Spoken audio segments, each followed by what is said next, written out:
Okay, well, welcome everybody to the Do Tell Story Swap of Sonoma County.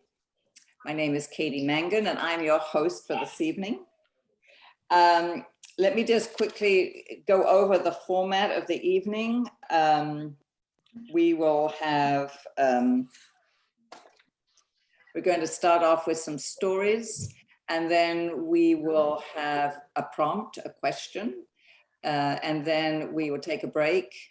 And after that, hopefully we have some more stories. Right now, we just have 4 tellers. So, you know, we can fill up the time, hopefully. All right, so I'm going to call on our first teller, Pete. So Pete, welcome to the stage, and I'm going to try and spotlight you. Speaker. No, where's Pete? How can I get Pete? I can see him at the top. You can see him at the top. Yeah, we can see him. The guy with the white shirt.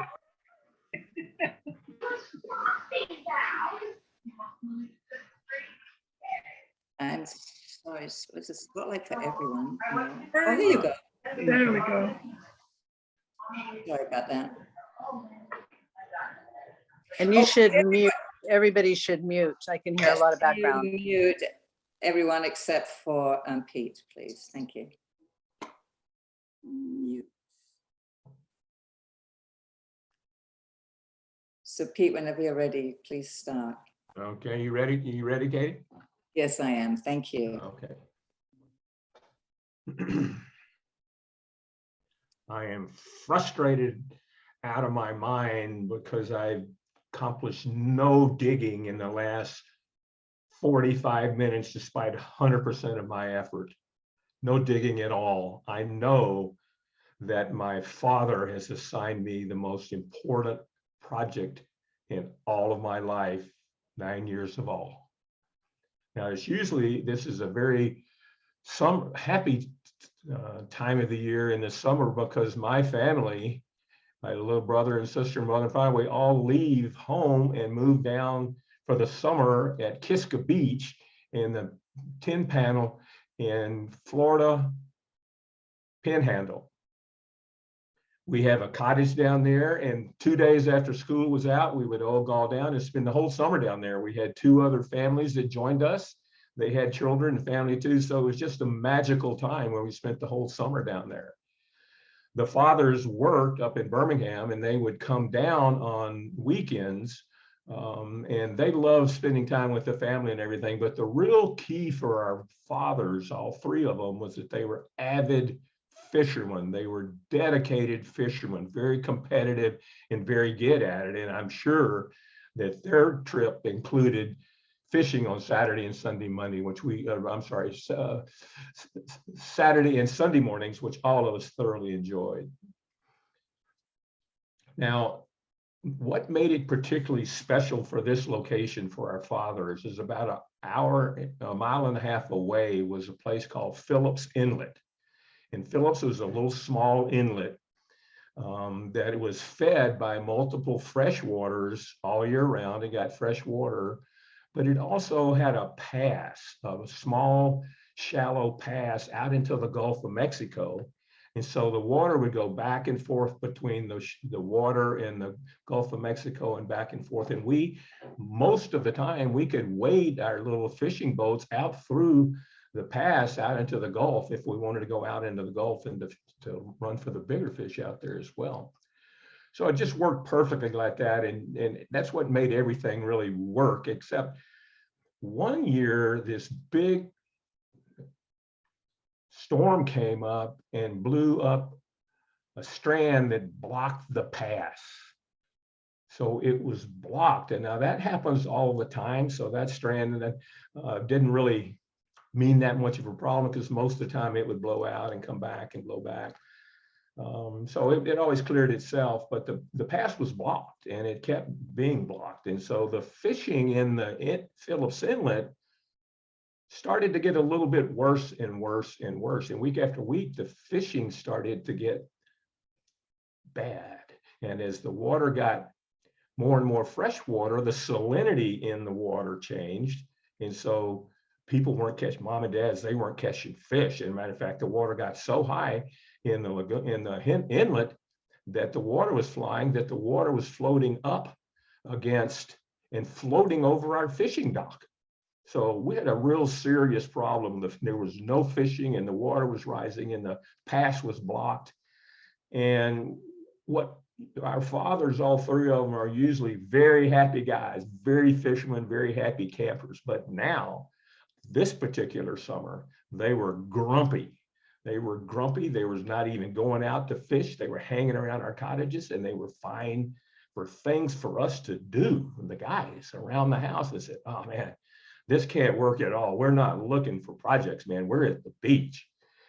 And so things got worse and worse to the bad that at one point my father said, guys, all of you guys, we're going to take a desperate project here. We're going to go buy you some grown-up shovels, and we're going to take you tomorrow all over to the pass, and we're going to reward you if you can dig a little trench through the pass so that we can get that water flowing back out to the Gulf and fishing go back. And so they said, and if you do, we're going to take you all to Goofy Golf, which like the most fun thing you could do in those days, or Angelo's Steakhouse, where we went to get the big steaks then. So you can't imagine, that there's probably 8 or 10 of our little kids all were thrilled at that idea. So we got up early the next morning, we took our shovels and we went over to the pass and we started digging and digging and digging. And, you know, we've all been to the beach and been with water. And so you're trying to dig this little trench, the width of a shovel, and we kept digging and digging. And by the end of the day, we realized that we are not going to be able to succeed. The sides of the sand came crushing right in on the walls. And so we all became despaired and discouraged. We were never going to be successful doing that. We need to get a tractor out here. So we all very dispirited, dads, kids, we all went home. And then as we got home that night after dinner, one of the dads said, hey guys, we forgot that we left 2 or 3 of the shovels over at the pass. So while you were a failure, we still need to go grab those shovels. And so first thing early in the morning, we're going to go over there and grab those shovels. So we were dragging, you know, okay, sure. We had to do that. And to our amazing surprise, the pass had blown wide open from the lagoon out into the Gulf of Mexico. That little shovel that we had done, only gone about 15 feet and looked like a total failure, was a complete success. The water was blowing so hard out of the inlet into the water, it was the kids, we were all getting the water just being blown out to sea. And it was just a wonderful day and a wonderful victory, and none of us expected that. And so we all next week celebrated with playing Goofy Golf and having the best steak we had at Angelo's Steakhouse. Happy days for all of our families, almost destroyed, but we saved paradise. Thank you. Oh, Pete, thank you. That was Thank you. wonderful. Sweet boyhood memories. Oh God, every bit of that is true. Is absolutely true, and the dads were so grumpy. I mean, you can just imagine. You know, they were looking for things to do, and we were planning. You know, it was just horrible. What went from paradise to something the opposite of that. Oh, that is such a great story. Thank you very much. Thank you all. So our next teller will be Vicky.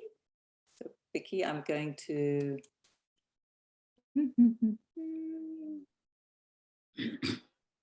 see. There you are. Wonderful. Okay, so I'm going to mute myself. So take it away, Vicky. At the end of a country lane, far up a grassy hill, was a beautiful Victorian house that was perfectly kept up. Behind it, a dark stand of trees, down the side, an apple orchard, and in front, perfectly manicured vegetable beds with flowers all around it.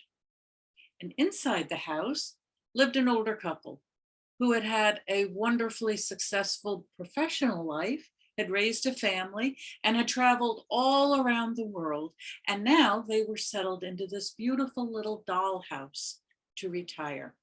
And the house was filled with furnishings from all over the world. So a spindly legged, dark mahogany table from Morocco, or over here, a rug woven in Uzbekistan of jewel tones. And over here, a stuffed chair in beautiful floral chintz rescued from an antique society store that was going out of business in London, looked over benevolently by a Venetian glass lamp. And curtains, hand crewel work tapestry patterns from Czechoslovakia, and a painting of a lone fisherman on the wall from Norway. It was a beautiful house. It was like a museum, peaceful and beautiful and highly polished. And the two older people lived their lives very simply. They had their chores to do, their minding the garden, or their gathering morel, mushrooms in winter. Whatever they did it like clockwork. And by 10 o'clock at night, the lights were out and they were in bed. Just about that time, the moon would rise and dust the hills with silver and send blocks of very pale moonlight against the wall, right through the windows. And that's when the furnishings would start to stretch and yawn. And the tables would move their spindly legs.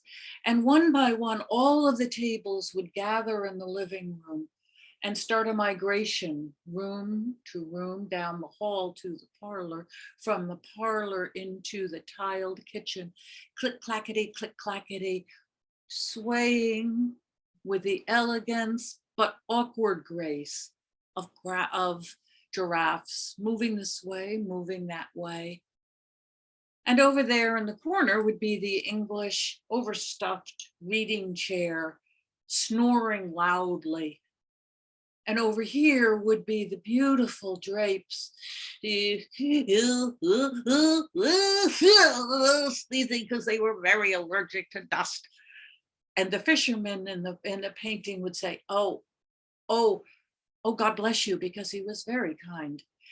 And on the floor, the rug would start to illuminate colors. And suddenly those silks would look like stained glass, and they'd move around and the light would shoot up through them until the ceiling was a mosaic of moving colors. And the whole building moved and swayed and snored and sneezed. And they were all just beautiful, except for one, which was an underappreciated and overused peeling paint, beat up little bench. It wasn't old, it wasn't pretty, it was ugly, and it had stumpy legs. And so we walked stumpy legged through the house. None of the other furnishings would talk to him for a minute. So it was just him alone with the dust bunnies clinging to his legs. Stump, stump, stump, all by himself. Well, just about the time the eastern horizon would start to seep with pale violet, right before the sun rose, boom, all the furnishings would snap back where they were. And they would await to see a calm and genteel day unfold, not unlike the day before, or the day before that, or the day before that. Well, one day, the older couple had a visitor. It was their 7-year-old great-grandniece.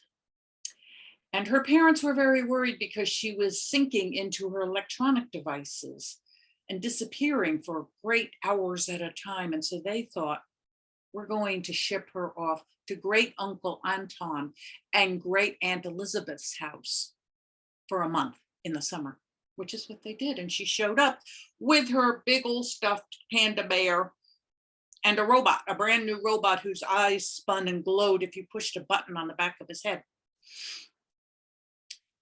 And sure enough, as she wandered through the rooms, there was no television, there was no Wi-Fi, there were only books. And so the days were pretty boring for her, but at night, Elizabeth would tuck her in and read to her. And in her head, she could see not just little green dragons, I mean a big, smarmy, stinky, sweating dragon with big globe eyes like a frog that could look all different directions at once, and a long snout, and breathing fire that could decimate a forest. It was awful looking. And she could see a little tiny knight in shining armor so bright that it blinded the sun. And so by the time she fell asleep, her dreams were full of wonderful adventures. But the days were still boring.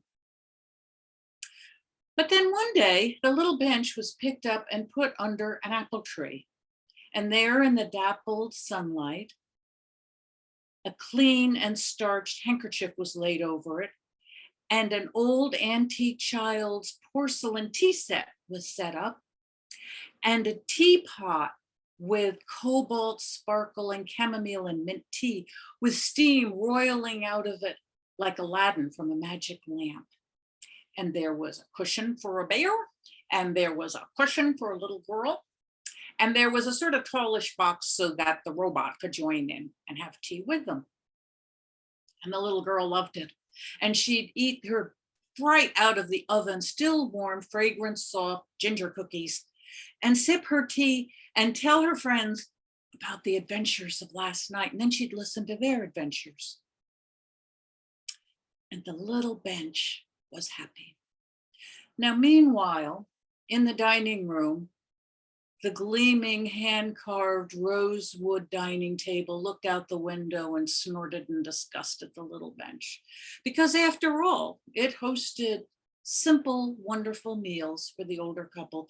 But more than that, it infused the room with memories of decades and decades of 5-course dinners with glimmering candlelight and pops of corks and sophisticated repartee of all their friends. And the older couples would talk and remember all those memories. And also sometimes the memory would shift, and now it would be a holiday morning, and there'd be the fragrance of sticky buns, and there'd be laughter and wrapping paper around the legs of the table. And so the table was extremely proud of itself. But the little bench was happy because, you see, what it was hosting was a little girl and her imagination. But more than that, unlike the others who sank their roots deep into the past, he shot forward, right into the future. He was creating memories held in trust for a little girl who one day would be an adult woman, maybe 20 years, 40 years later, who occasionally would be surprised by the memory so dear to her of a beautiful, beloved little bench under a tree, sparkling with light and tea and stories and tea with her very best friends.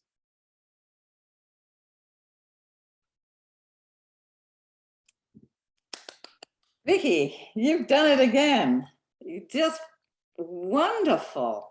Just all those descriptions of the furniture. And of course, I love the dust bunnies hanging on to clinging to the legs of the bench. But yeah. And the dining room table that had all those wonderful memories. Mm-hmm. Just anyway, thank you. It's just gorgeous.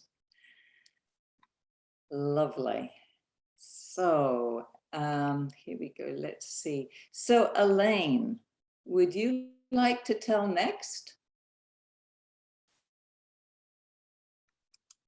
Okay. Elaine, can you unmute yourself? Sorry, I was clicking the wrong thing. Oh, no, that's fine. Don't apologize to me. I'm not clicking where I should be clicking. I'm just gonna, yeah. Vicki, that was a great story. That was wonderful. As a little girl, I used to lie in bed. We moved almost every 2 years. So I'd be in a different house and I'd look at the ceiling in the darkness and I would think, boy, boy, what these ceilings and walls have heard. They could talk. Wonder what stories they would tell. And I'd fall asleep thinking of the stories. But I digress. Let me go. Piscataquis County is a wonderful, wonderful town area north of Canada. It is in Piscataquis County, Maine, that spring comes late. Usually about this time of the year. We've already experienced summertime, but up there, the snows, which are so heavy in the wintertime, are just melting away in the end of June and the first parts of July. And so there's faithful senior snake who comes out every year ahead of all the little junior snakes that will be hatched out. And he is there standing ready and waiting as all the little junior snakes hatch and come out. And his job is to teach these little junior snakes how to hiss. He tells them that you can be proud Piscataquis County snakes. You can hiss anywhere in Piscataquis County you want because you are brave little guys. You deserve to hiss anywhere you want. So go around town and practice. And sure enough, they would. They'd line up around the bushes and they'd hiss, hiss. They would hiss on the curbstones. They would hiss on the tires of the cars and trucks that stood parked at the curb. And one day, one of those junior snakes wandered down the road a ways to where Mrs. Potts lived. And out in her backyard, there was a big pit. And he went back to town and got all his friends together quick as he could and said, come on, come on. There's this wonderful pit we can hiss in. And all the junior snakes followed him out of town, down the road to Mrs. Potts' place. And they lined up around that pit and they started having contests. Who could hiss the loudest? Who could hiss the farthest? Who could hiss the most?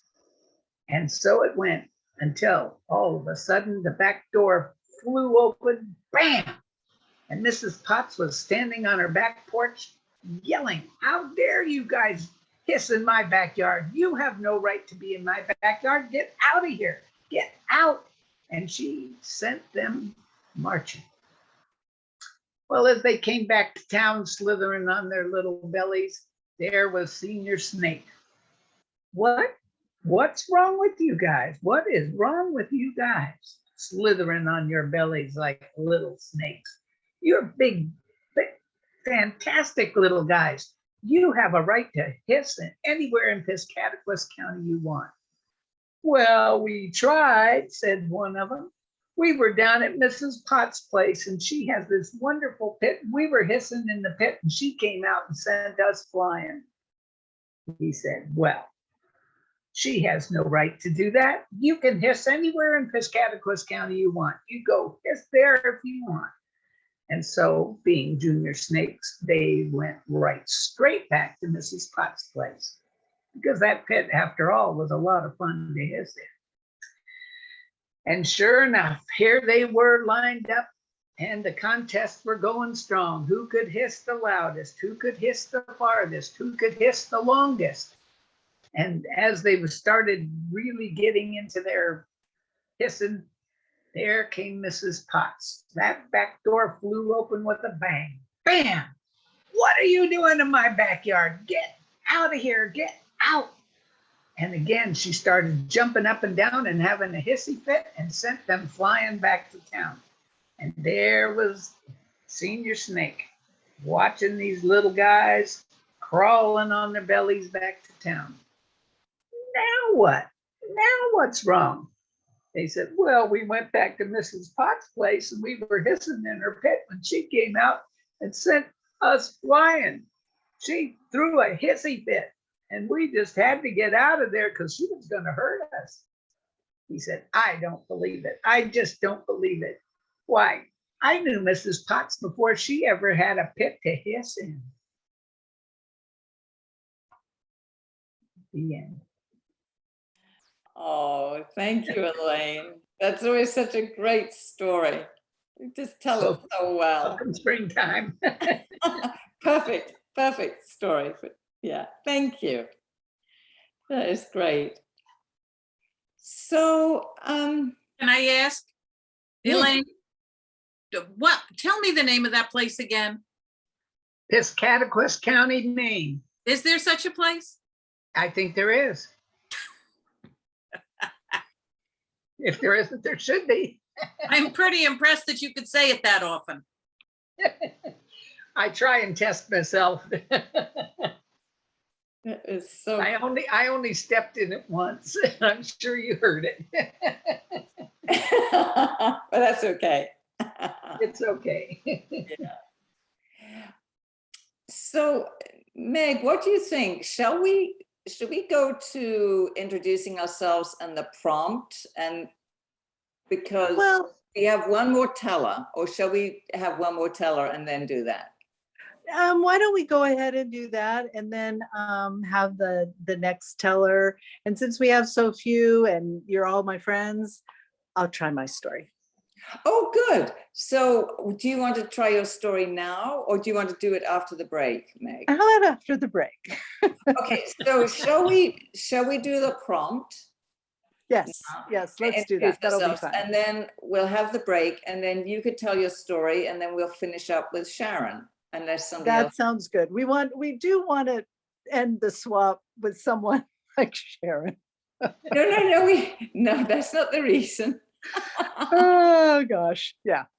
Okay. Well, I do believe that it's all, I've always heard you need to tell the story a lot. So I'm going to tell it to you, and I hope that I can make it better and better. I have been practicing a little bit with my family, but there's a lot more in my family I can tell. And if I get it better, it's all good. Yes. Done. Okay. So Meg, do you want to start off and introduce yourself? Yes. And the prompt is? The prompt is, who would you invite to your summer family reunion? You're right. Okay, good. It could be anybody. I mean, it could be a friend, a family member, somebody from ancient history, somebody alive today. My name is Meg Brown. I live in Forestville. And the person I would like to invite to my family reunion would be Trevor Noah, because he is one of the funniest, most insightful people that I have ever heard. I love his daily show, and I love his book, his biography, and it just shows so much about the spirit of people and how you can go from really nothing, to a very famous and probably very wealthy talk show host. So I would invite Trevor. He would keep everybody in stitches. Awesome. Would you invite us to your family reunion? Oh, would you come? Yes, of course. Storytellers? Yes, absolutely. Okay, Vina, would you like to introduce yourself and answer the question? Can you unmute yourself? I'm Vina Breifogel. I live here in Pengrove.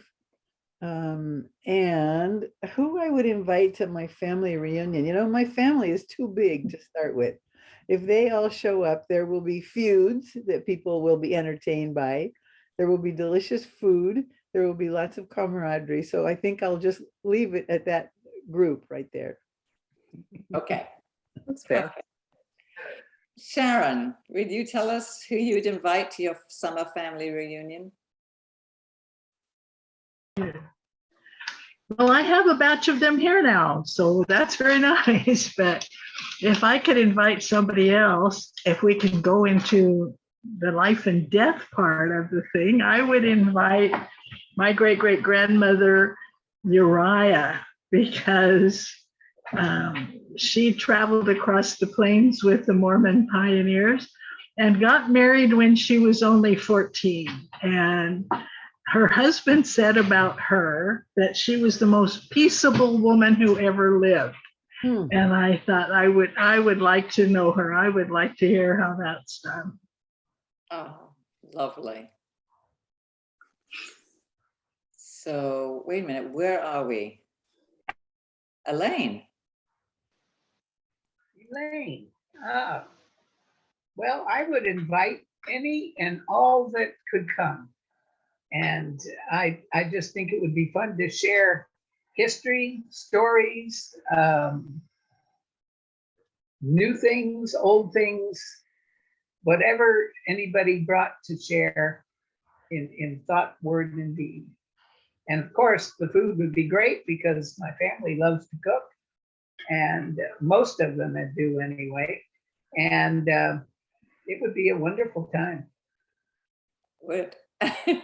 Thank you. Vicky, how about you? Hi, I'm Vicki Ness, and I live in Sebastopol. And my family really runs a gamut from very progressive to extremely conservative. And we're all blessed with opinions, big opinions. So I think what I would do is invite the ghost of Red Skelton to come, because he was such a lovable comic. And there's nobody who could watch him doing his comedy without A, laughing, and B, feeling like the humanity's okay. I think that would be a big help. Thank you. Pete, yes, who would you invite to your family summer reunion? I am been fascinated my whole life reading about Lewis and Clark and everything about that adventure and all that came about that. But the person that I would like to have dinner would be Sacagawea, because she was the one that really knows what happened on that trip. And many times she saved that trip from complete failure. And she's just an amazing woman. So I think I'd really like to hear her take on how everything happened. Okay, thank you. Elisheva.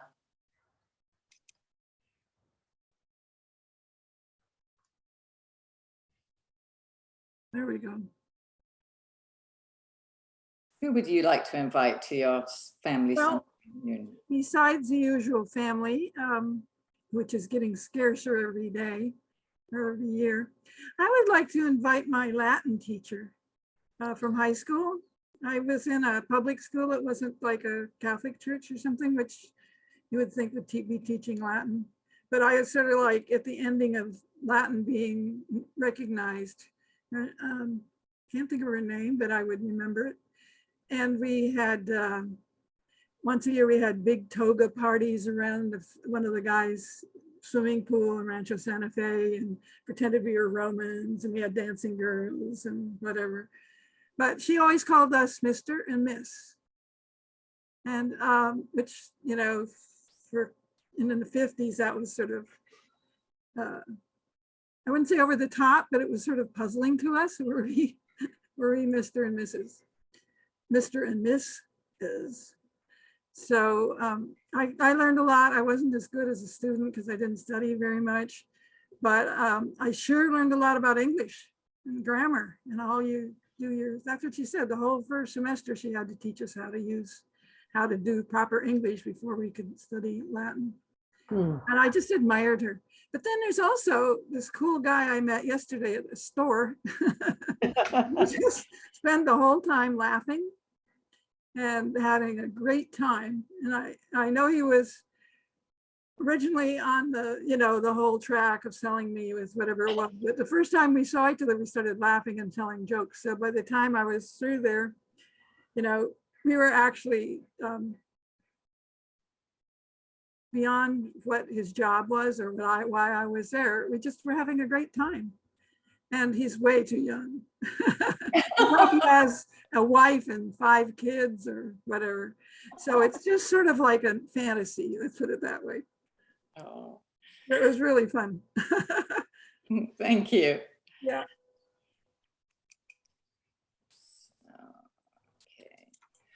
Okay, so as my family is, all over, it would be fun to get together with them all. And I think I would invite Paul McCartney of the Beatles, because, you know, he has a great sense of humor. And of course, he's British. But also, can you imagine, you know, him sitting around and singing a song, or he's got, I'm sure, very quick wit. I mean, I think that would be fantastic. Mhm. Yeah.